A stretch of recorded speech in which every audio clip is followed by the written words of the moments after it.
Yes, sir. Good morning. Great, thank you. Got a few people lined up to ask some questions here, so we'll go ahead and kick things off with Lane Higgins. Lane? Hey there.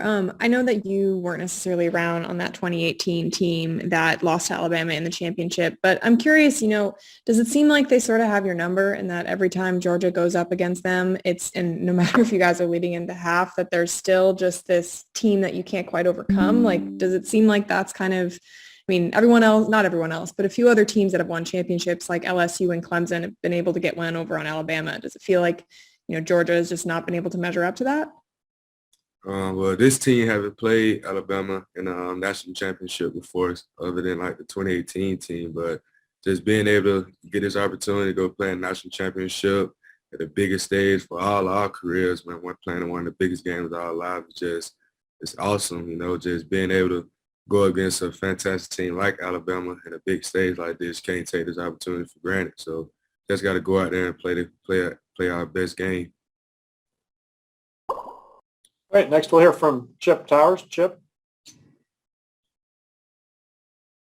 Yeah, Kearis, kind of on that note, as an elite athlete, all you guys are, both sides, both sidelines. How do you handle that, moments like this? Bright lights, cameras flying around, cameras in your face everywhere you turn around, and focus on playing as well as you can. Do you get anxious? Is there a routine that you have that helps you deal with all the expectations and pressure? Yeah, you got to trust your technique and just tunnel vision throughout the whole way. We made it this far. There's been all type of cameras and things on the sideline for every game, but this game just you playing for something that's bigger, and that's national championship. But just can't let that lose our focus and just keep our tunnel vision the whole way through what got us here. Next will be Lance McCurley. Lance?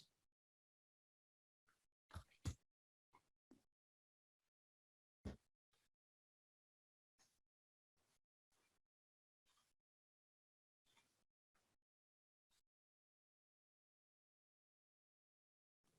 think we have lost Lance. Let's go to Anthony Dasher. Anthony? Hey, Kearis, good to see you. Describe the energy it's given the rest of the wide receiver room to have George Pickens back, and kind of what you think of his pancake block he had against Michigan. Oh, yeah. George brings a lot of energy to the team, down to the receiver room, and the block he put up against Michigan, it was kind of funny because I didn't notice it until I seen the video going around. He does it all the time. Did it last year, did it the year before that. That's just been how the way George plays, very physical, and just love to do things to go viral, I guess. Next will be Mark Schleybaugh. Mark?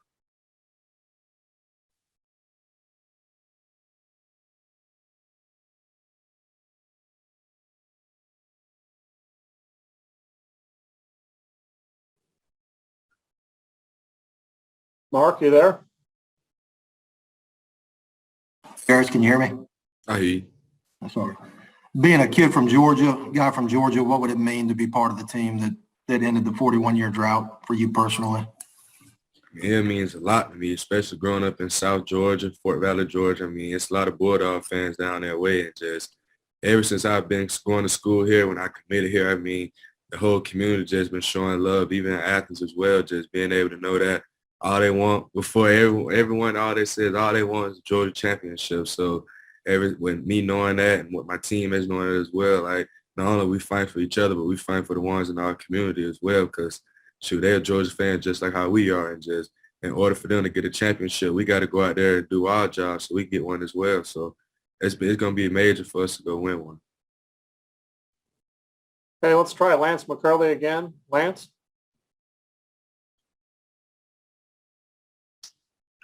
Hey, there we go. Sorry, my option went away. Hey, Kearis, how important is it to have guys like Ladd and Brock and, some of these other guys who have helped that, especially when you guys have dealt with a lot of injuries at the receiver position this year? Those guys were able to step up tremendously. Like you said, we had guys down early in the season. Those guys stepped up, next play up mentality, and just they was prepared for the moments. We practice hard every day, every game, every practice is like a game. So they prepare mentally and physically as well as the things that we do. Coach Smart put us through in practice. I mean, we be well prepared for the game. Next will be Steve Croner. Steve.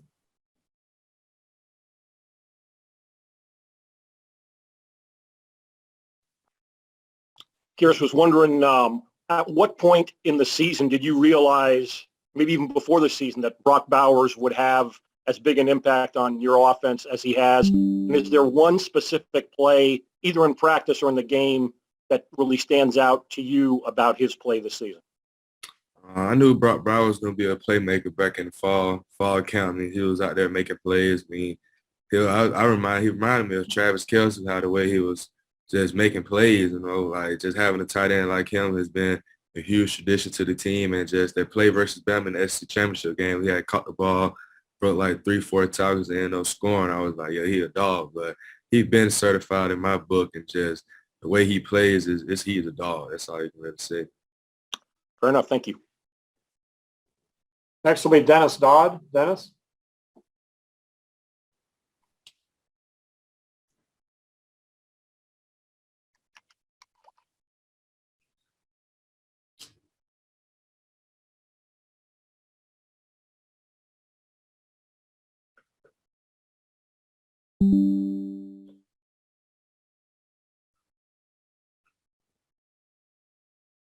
Dennis Dodd. Next.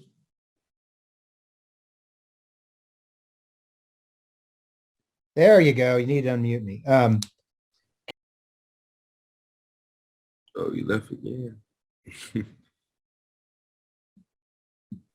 you hear me? Hello? Yeah, Dennis, we can hear you. Okay, yeah, you didn't unmute me. Yeah, Kearis, real quick, could you describe briefly the walk-on culture at Georgia? Do they dress in a different place, stuff like that before practice? And what kind of confidence does it take from a guy like Stetson Bennett you weren't there, but to step on campus and believe, you know, I can be the starting quarterback at Georgia? I don't know where you get the dressing part from, because we all a team here. We all dress in the same locker room. We all treat each other the same. I mean, one has a scholarship, one doesn't have one, but we don't look at that as media here on the call. We'll make kick things someone off. This is bigger. linebacker Nolan Smith, Stetson, University of Georgia. came in as a walk-on, you know, came back, was on scholarship. I mean, he worked his way up. I mean, he listened to everyone who was down to him. He just kept his head down and kept pushing and kept chopping. I mean, everyone has the ability to make plays, and just it's all about the opportunity you're given. He made every opportunity the best. Thank you. Next will be Steve Hummer. Steve. There we go. Hey, Kearis, a couple of historical type questions. I'm wondering, as a Georgia receiver, for example, how tuned in are you to the legend of Lindsey Scott? We're just proud of what's going on, and just as a receiver, we just have to see what's going on, and that's just the most important thing for us, to just focus on what's going on. Well, you know, as he was a member of the 1980 team, and how much does that team get brought up to you guys even now? It gets brought up pretty often, just knowing that was the last national championship that was won at Georgia, which has been like 41 years from now, and just knowing that that's the goal, is just to win a championship here, and just hearing those names and things like that going on just kind of motivates us that, I mean, we have the team to do it, and like it's the year now with the opportunities right here in front of us. January 10th, we have to go make a statement so we could be the next ones that people are going to be talking about, the 2021 team. Thanks. Next will be Andrea Adelson.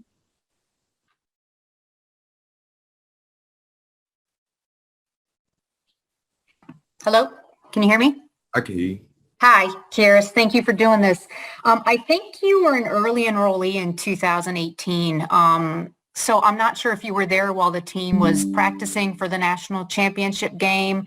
But if you were, what do you remember about that time? And then what do you remember about watching the game and maybe some of the disappointment in the result?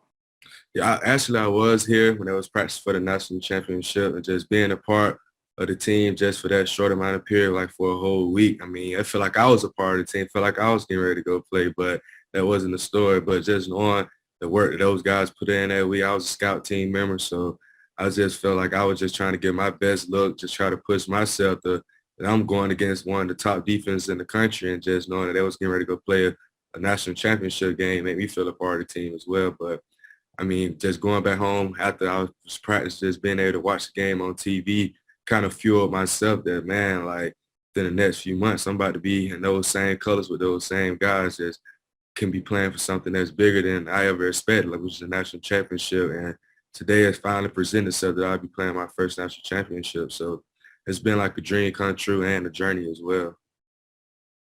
Thank you. Next will be Michael Casagrande. Michael? What kind of competitor is Kirby Smart? And do you have any memories, any stories about him in practice that kind of shows his competitive side? I'm pretty sure you can see his competitive side on the sideline every time they flip the camera on him during the game and stuff. Like, he's always hyped up. I mean, he got a competitive mindset. I mean, that's what I like playing for Coach Smart. I mean, he's always been a competitor. I mean, he lets us compete in practice as well by letting us go good on good, just showing us what we got and what we're capable of doing. I mean, when you do that with competitor versus competitor, I mean, all you're doing is sharpening iron. And that's what Coach Smart preaches every day, compete. Next will be Mike Griffith. Mike? Hey, Kearis, talk a little bit about your journey. I mean, I guess we've seen you go through just about everything too, tailback reps, hamstring, wrist injury, go-to guy, 9 catches, 147 yards, return guy, and now a blocking receiver playing a smaller role maybe with the ball in your hands. Talk about that perseverance and how have you maintained such consistency going through all those different things in your career? Yeah, I mean, I pretty much said that started when I was a child. I know my mom was always hard on me, things like that. Everything is not going to go your way. And once you hit adversity, you just got to know how to respond with it. And my mom always just taught me to just keep your head down. Don't let one injury or one bad downfall define who you is as a person.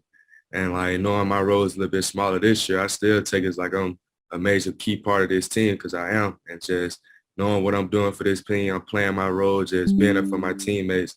That's the best thing I could do right now, and I'm enjoying it. And so far as us to play a national championship, so it's just not what I can do as a person, but what can we do as a team. Next will be Conor Riley. Conor?